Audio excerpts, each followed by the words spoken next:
Hello YouTube and welcome back to another Dare to Game video. Today we're playing Red Dead Online and we're doing another outfit guide. Today's outfit is going to be for Everett Hitch, one of the main characters from the movie Appaloosa. So this is going to be actually Viggo Mortensen's character from the movie. A lot of people have requested this on the channel. There's been a lot of people just requesting outfits from this movie in general, and then also a lot of people requesting his in particular. So I think most people want to see Everett Hitch. And it makes sense because A, I like this movie. It's a good movie as far as modern westerns go, and it's got a lot of interesting stuff in it, a lot of interesting outfits, and a lot of interesting firearms. And so, like I said, we're going to be starting with Everett Hitch. So as usual, we're going to be starting off with weapons. So let's just dive on into that. So the first gun we're going to look at is going to be where we run into our first area where there's definitely a choice for creative freedom here. So the sidearm that Viggo Mortensen uses in the movie is a Colt 1871-72 open-top revolver. So this is a revolver that a lot of people, I guess, probably just don't know about because it just never was that popular.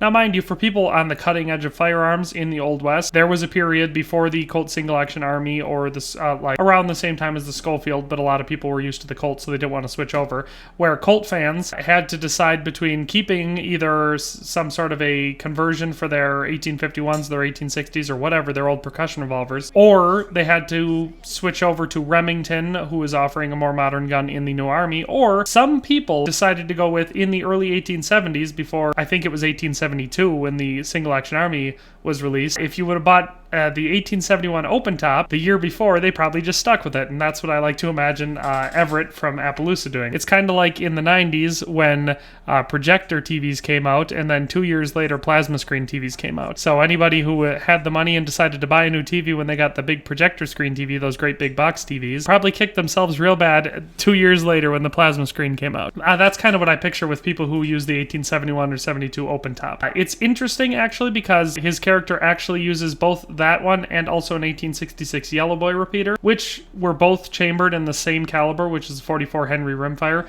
So it's a smart choice for a person to use the same ammo type for both his rifle and his handgun. So I like to think that he did it on purpose. But the area where it comes up to personal choice is, since this gun doesn't exactly look like either, you could either choose to use the Navy revolver or the Colt single action army revolver, or the Cattleman, I should say. And if you do both of them, you're going to do it about this way. So it has a longer barrel in the movie, so you're going to go with the long barrel for either of these guns, and then improved sights, improved riflings. You're going to want to go with ironwood grips with a dark-ish wood grip. It appears to be kind of medium in the movie, but I would probably say mahogany or something like that is probably going to be your best bet. No engraving, no carving. The metal as follows: blued steel for the barrel, cylinder, frame, and trigger guard, and then blackened steel for the hammer and the trigger, because that is approximately what his revolver appears to look like in the movie. Like I said, you could use either or. The 1871-72 open top had a circular barrel, not an octagonal barrel like the Navy in here, so the barrel looks more like the Colt single action, but the Colt single action army or the Cattleman revolver has a top strap over the cylinder,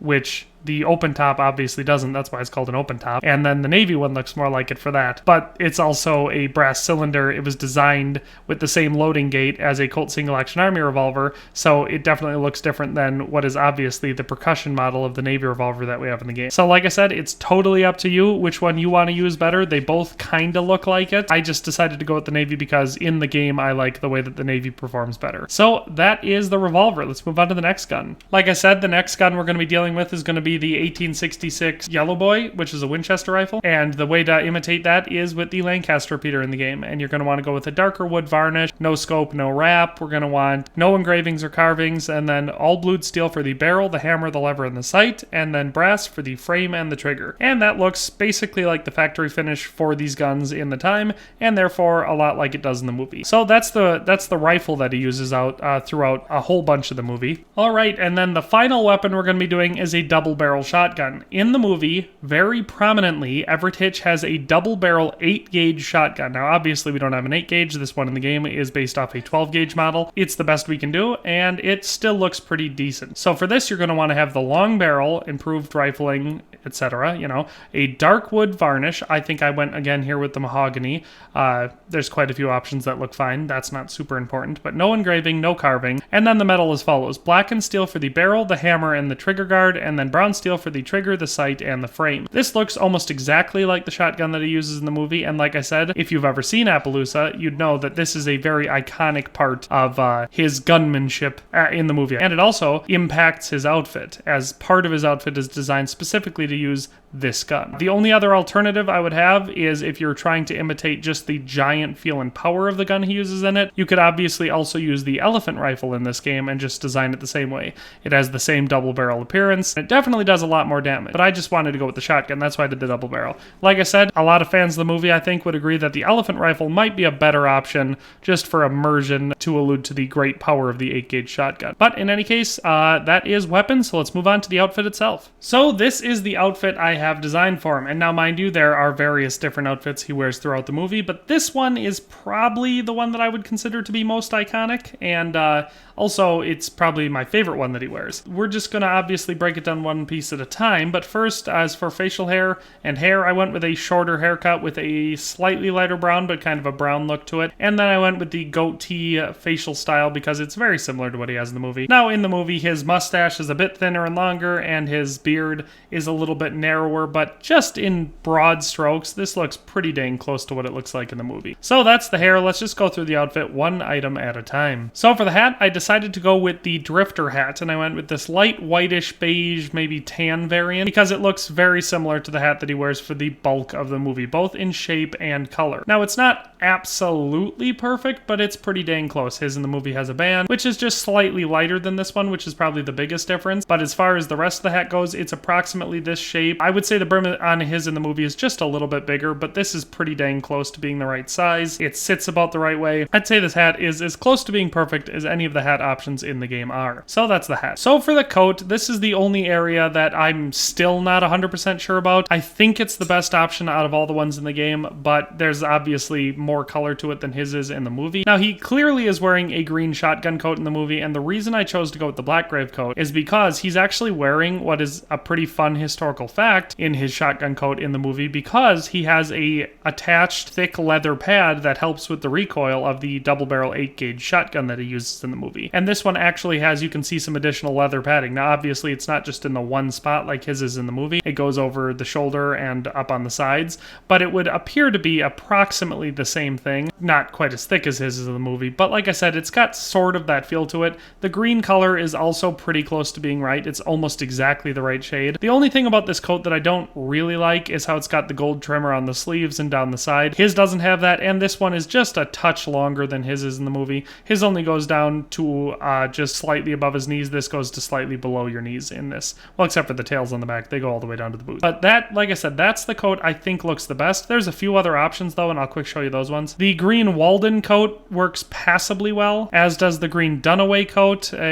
Neither one of those is what I would call real good, but they work all right if you don't like the one I picked. Seeing as it is a shotgun coat, obviously the shotgun coat is an option, but I think the green is a little bit too vibrant. That's really the only thing I have against it, because I almost went with this one instead. Obviously the collar, his lapels and collar are down in the movie, and this one's popped up. But like I said, it's mostly just the fact that this one's too vibrant why I didn't choose this coat. The same thing can be said for this green variant of the classic frock coat. And of course, lastly, the green duster coat was something I considered as well. This one's color was closer to how it looks in the movie, but again, the collar stands up and has no lapels, and it's quite a bit dirtier than his is. It's perhaps possible that I didn't choose the right one. Like I said, the classic frock coat is probably the closest to being right after the one I chose, except for it's too vibrant and the color's black, but like the lapels actually sit down and it looks approximately right. So I could see either one. I honestly, I could see any of these jacket options I just showed you, but honestly, the one I picked I think is the best one. Then for vests, I went with the clean gray paisley vest. He wears a patterned gray vest in the movie. This doesn't look exactly like it, but it's pretty close. His has lapels. It's got somewhat of a pattern to it, and it's gray,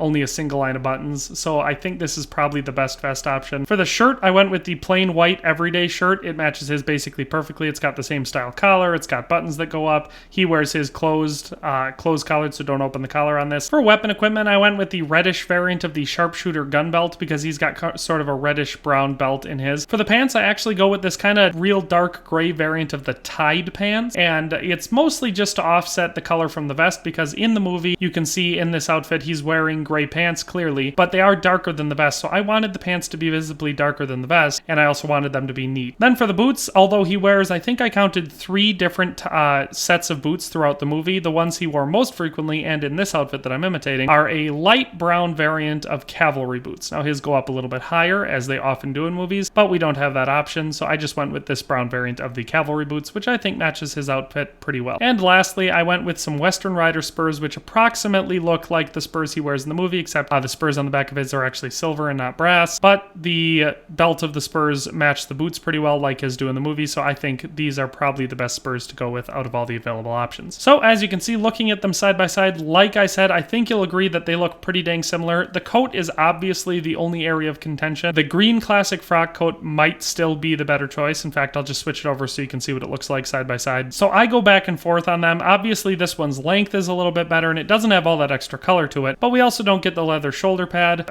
Who's to say? Let me know in the comments which coat do you think is better, the frock coat or the one I initially chose. I keep going back and forth. I can't make up my mind. I might like the frock coat more now that I look at it like this, just side by side. Realistically, any of the green coats I showed you would work. I just think these two options are the best ones. But that is the outfit in its entirety, and like I said, I think you'll agree it looks pretty dang good and a lot like he does in the movie. Thanks for watching another Dare to Game video. If you liked this video, please leave a like and a comment. If you haven't already, be sure to subscribe to the channel.